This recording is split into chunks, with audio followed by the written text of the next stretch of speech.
ladies and gentlemen, we're going to bring on a guy here who's probably one of the funniest men I know. He always has me in stitches. Please welcome to the stage, Mr. Chip Ambrosio.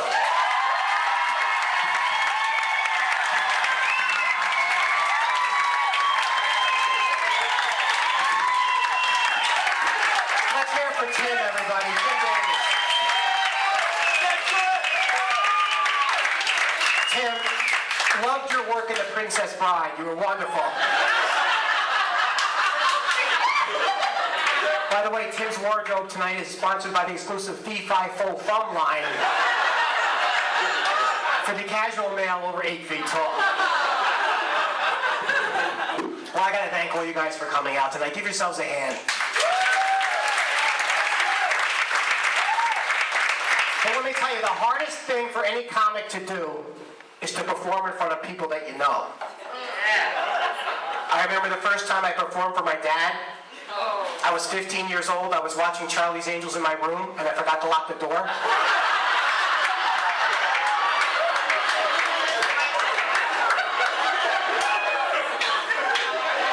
I don't think he was bothered at what I was doing. I think he was upset that I was doing it to Bosley, you know?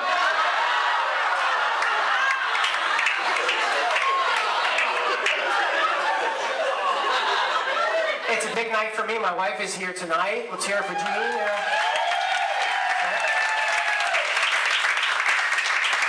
This is actually the first time she's seen me perform with her eyes open since our honeymoon.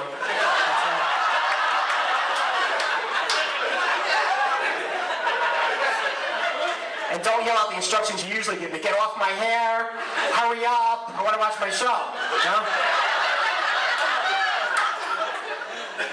Well, it's nice to be in a city. I grew up in Greenwich, Connecticut. Are you familiar with Greenwich? It's very white, Anglo-Saxon Protestant town, so white bread, as soon as you cross the border you get a yeast infection. We're talking white. Everybody has names like Muffy, Buffy, Fluffy, and those are the fucking guys. The town was like 99.1% white. The only time we saw minorities was through the Fresh Air Fund. Do you remember the Fresh Air Fund? That's when you sent a problem city kid to the country for the summer. In the 70s, that was a social program. Today, I think they call that work release. But what a lot of people don't know, in order for the city kids to go to the country kids had to go to the city. So my parents made me participate in the sister program, the carbon monoxide fund. That's where you sent a middle-class white kid to Harlem for the summer to get his ass kicked. I'll tell you, I learned a lot that summer. I learned a short, fat, white kid looks ridiculous in an afro.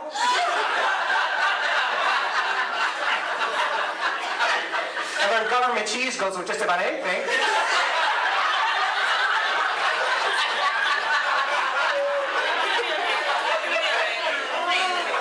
I learned you should never raise your hand at a black Muslim meeting and say, Mr. Farrakhan, what was your favorite show? Good Times or The Jeffersons? But most importantly, I learned the man's been keeping me down.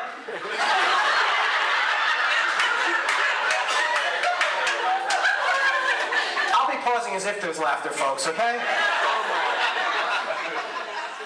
But my parents were paranoid of the outside world. I grew up in Greenwich. The farthest I ever was until I went to college was White Plains, New York, which was like a 15-minute ride. And my mom made sandwiches for the trip.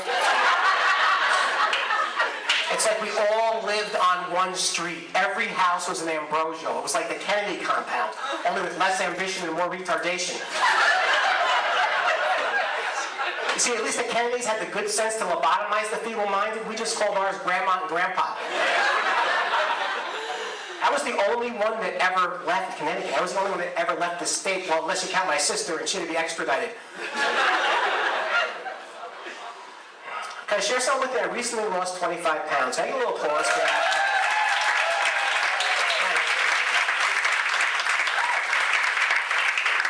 I'm on this new diet. I'm trying to live off the money I make doing stand-up comedy. A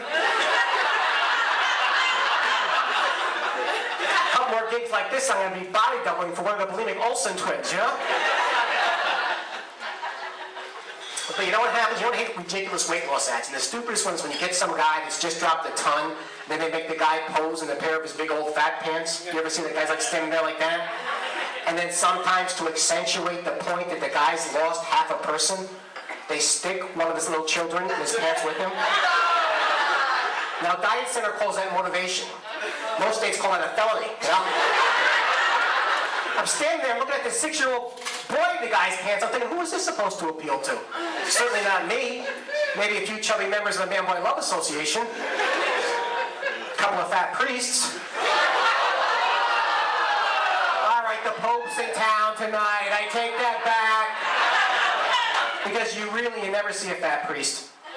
I guess chasing 5-year-olds around the playground all day must be what happens in a Nordic track.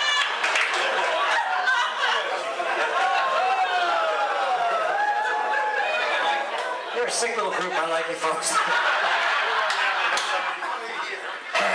I'll tell you, we had a really dysfunctional family, and the only way that we could communicate was by using food. I'll never forget one night we had foot-long hot dogs. My poor brother choked to death trying to tell us he was gay.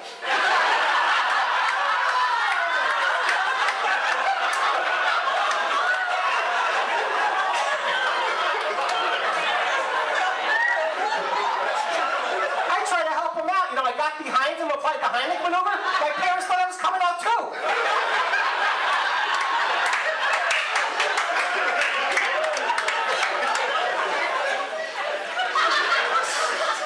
I keep asking myself, why? Why did my brother have to choke to death like that? If he could have just waited one more day, we were having rump roast.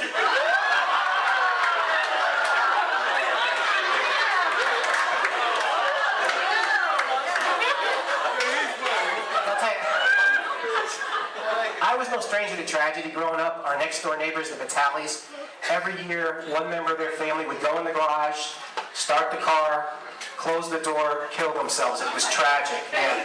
Families spent thousands of dollars on therapy when all they really needed was a carport.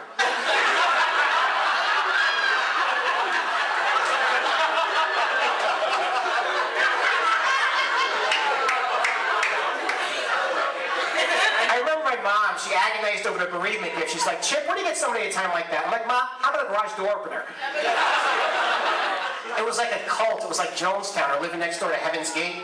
Remember Heaven's Gate? It was like 50 people, all dressed in black, killed themselves. I like the way he told them to do it. Take a combination of drugs and alcohol, lie down on the bed, and a spaceship will come and pick you up. Now, come on, folks. If getting drunk and passing out were the key to the cosmos, I'd be Luke fucking Skywalker.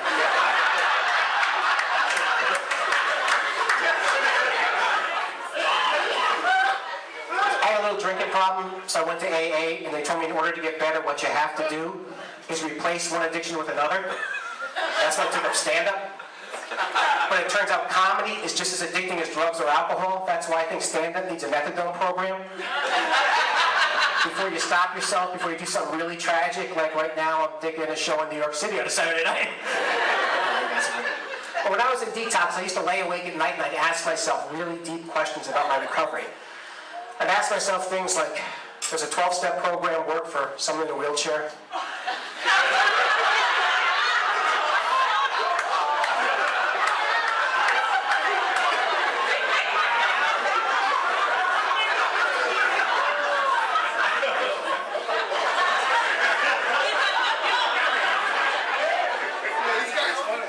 Gay addict asked me for some crack. Should I turn my back on him?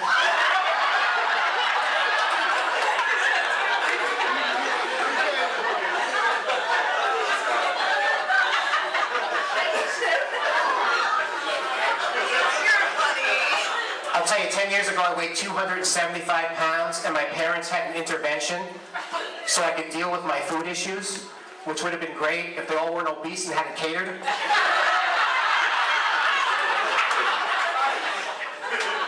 So I'm at the intervention, I'm standing there at the Viennese table, and my Uncle Lou comes up and he says, Chip, you gotta have willpower, you gotta ask yourself something. Who's stronger, you or the food? And I said, thanks, Uncle Lou, you got a little whipped cream on your chin. You guys see the show Intervention on Bravo? You ever watch that show? I love to watch it because I watch it and I'm like, hey, I'm not that bad. But what always happens, it's all about timing. One of the parents always says something like this. She'd be like, Carrie Ann started pimping herself out, speedballing, using crack, heroin, and then we checked her cell phone minutes and they were way up, so we knew it was time to step in. Now your daughter's a junkie and a whore, but Roman charges are going to get you to take some action. So that's my life, folks. Paranoia, guilt. There's only one place to go from there. Catholic school. Who went to Catholic school here? Anybody? Wow. Where'd you go? The St. Bernadette's. Did you just make that up? I went to Our Lady of No Mercy school. It was like the S&M version of Catholic school. For $600 a year, old women dressed entirely in black would discipline me when I got out of line. As a kid, it used to bother me. When I got older, I started to think, $600 is not a bad price.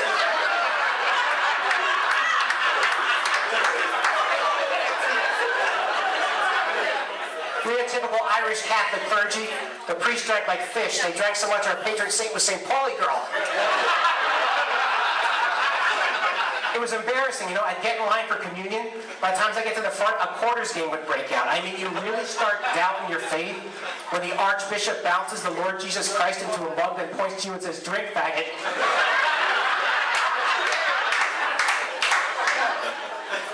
But I'll tell you, Catholic school does one thing.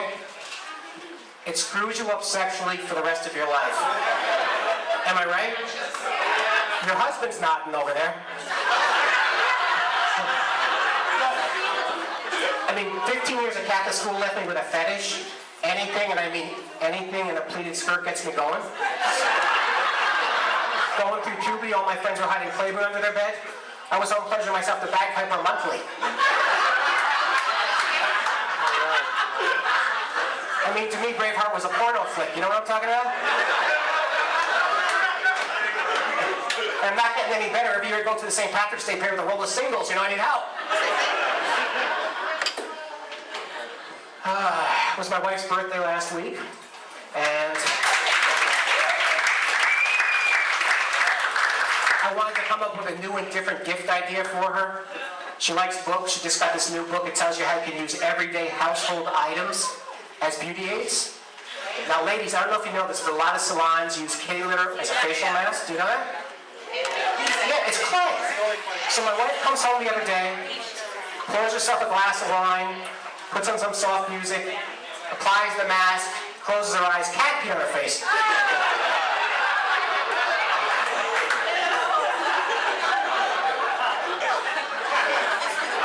I hear her screaming, I run upstairs, I see that wet kitty strapping her puss, and all I can say is, hey, now you know how I feel.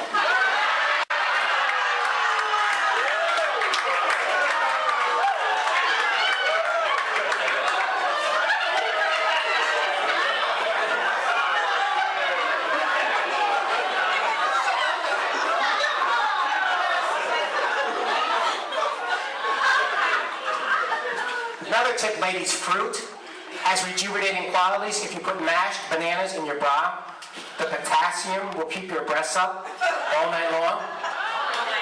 If it works, let me know. I'm going to start putting fruit cocktail in my underpants.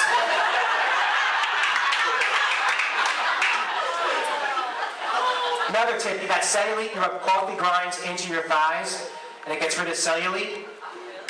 Make sure you use decaf though. My wife used espresso. Her legs are up all night. I know it's my birthday if she wrecked the car.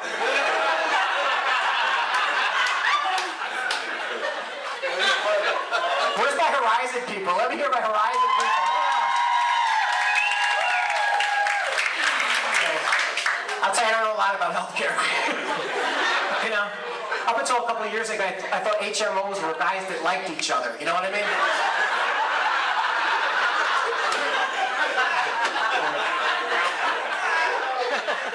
I'll wait for Tim. Ho, ho, ho, Tim. Had a lot of jobs before I started doing stand-up. Hopefully I can go back to one of them after tonight. I used to teach. I used to teach school. Any teachers here? Yes. What do you teach? Substitute? No, I mean real teachers. Just kidding.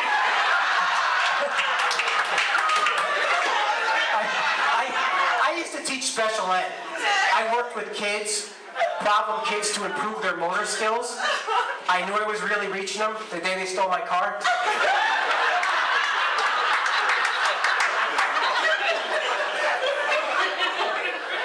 So I left that job, and I got a job at a yeshiva. You know what a yeshiva is? Like a Hebrew school, right? Didn't pay very much, so I had to also coach the football team, right? They're making their own Jewish jokes back there. Then, you know, it was like a financial preparatory school. These kids didn't care about football. I mean, they thought a 2-point conversion was what happened when you rolled over your IRA.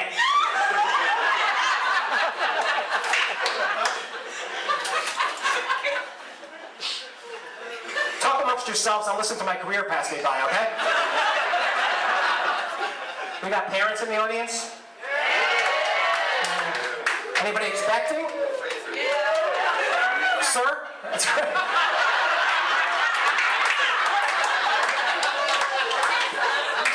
Vanessa? Okay. You know, when I was home writing this material, I don't remember giving you a speaking part. And let me tell you, having kids changes your life, right? My wife was in her 30s when she decided she wanted to get pregnant. Our sex life turned into a race with her biological clock. From that point on, it wasn't about passion anymore. It was about planting the seed and moving on. And as a result, our love life became very mechanical and rushed. She started making love to me like she was working at pits at the Indianapolis 500. She just wanted me in and out in under a minute without stripping a nut.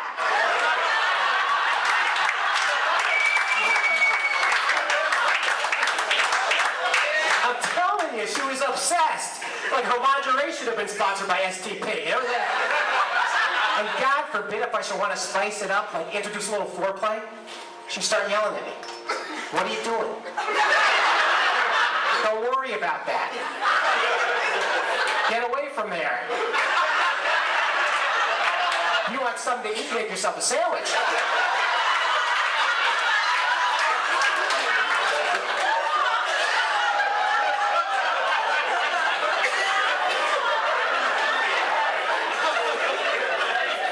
Saddle up, spunk boy, you got a job to do.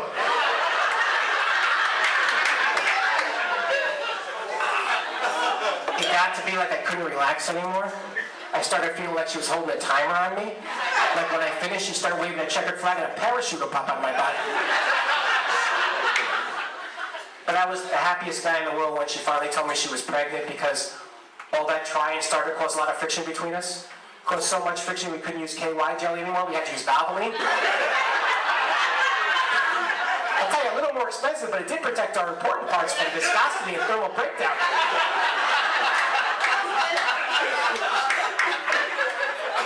Anybody go to a birthing class? Yeah? Isn't that like the scariest fucking thing you can ever go through? Like those dry Erdis Eds films were comforting after that, you know? So I went to a birthing class, and the teacher showed us a natural method to induce labor. Do you know it? It's nipple stimulation and penetration. My wife and I tried it, nothing. My nipples were so sore.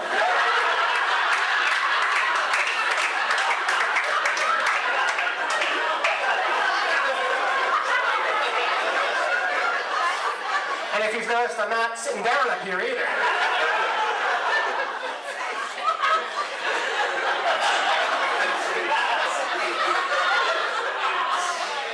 So once we had the kid, we wanted to do everything right. So my wife was breastfeeding. Did a little research. You know, everyone is born with a natural sucking instinct. Boys lose it around the age of 3. Women lose it immediately after they say, I do.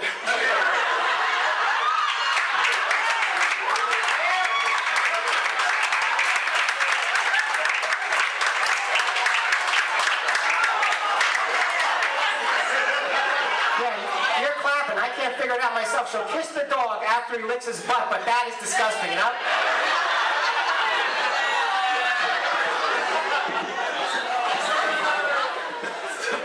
She got a breast pump. Now she wanted to think of herself as her own little dairy. She wanted to do everything that the big milk companies did. The other day she started tattooing pictures of missing children on her breasts. I didn't mind that, but when the mailman told me he recognized 3 of the kids, you know?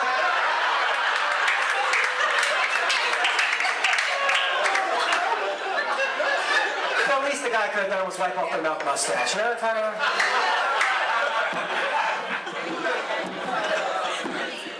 Well, you guys have been a great crowd. My time is almost up here.